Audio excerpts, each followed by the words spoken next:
Hello, welcome to the print. My name is Amana Begam, and the Kolkata rape and murder case not only exposed the deep flaws within our society, but also shows how government and administration have failed to protect the Indian women, basically. And a change basically cannot be brought without working on the multiple front, from political will to social reform to the policies. And more you read the detail about this case, and the more it becomes apparent that how the hospital administration was prepared to sacrifice one of their own to avoid to take any kind of actions. So from the hospital administration to the police, nothing seems to be functioning the way it's supposed to be. And it gives you a rare glimpse into the reality we seldom see. But it also reveals a disturbing pattern where a case is a high profile, we get details, outrage, and action. What about the countless others that don't make the news?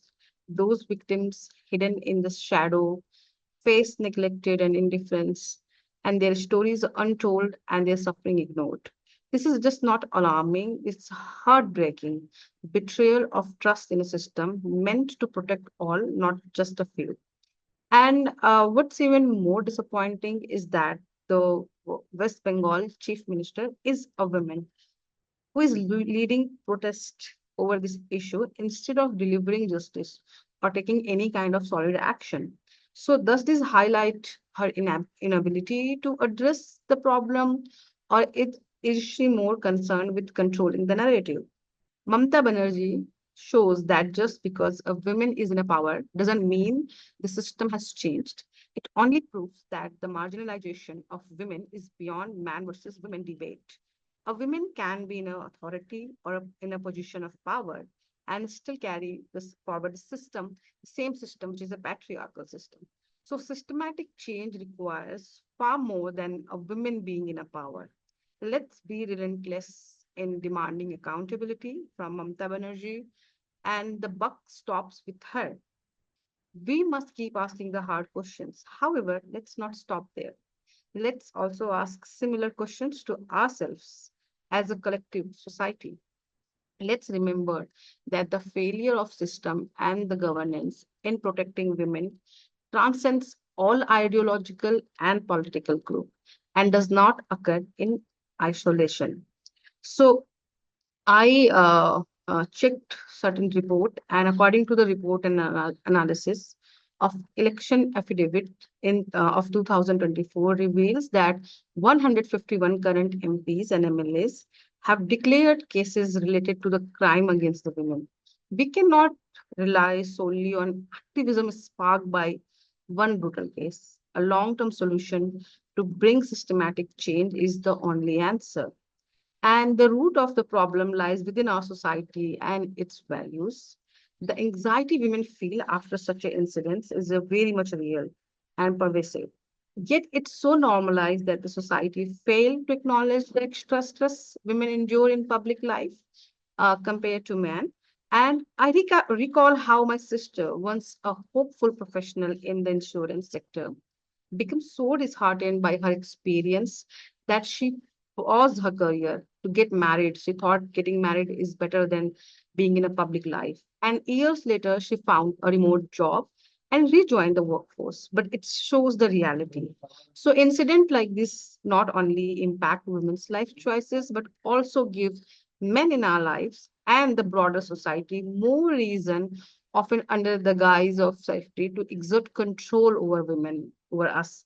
So this dynamic is already contributing to the declining participation of women in workforce. And moreover, one of the worst consequences for the victim of sexual assault is the shame directed at them. So countless time victims remain silent because of that and fearing the judgment and the stigma that could affect them and their families. So this fear often prevents them from speaking out and obtaining the closure they deserve. So while we are raising our daughter to be empowered, we should also raise our sons differently now. And nobody wants to accept that the conversation about rape and rape culture in India often framed around the notion of man's lust, so not as an assertion of the power.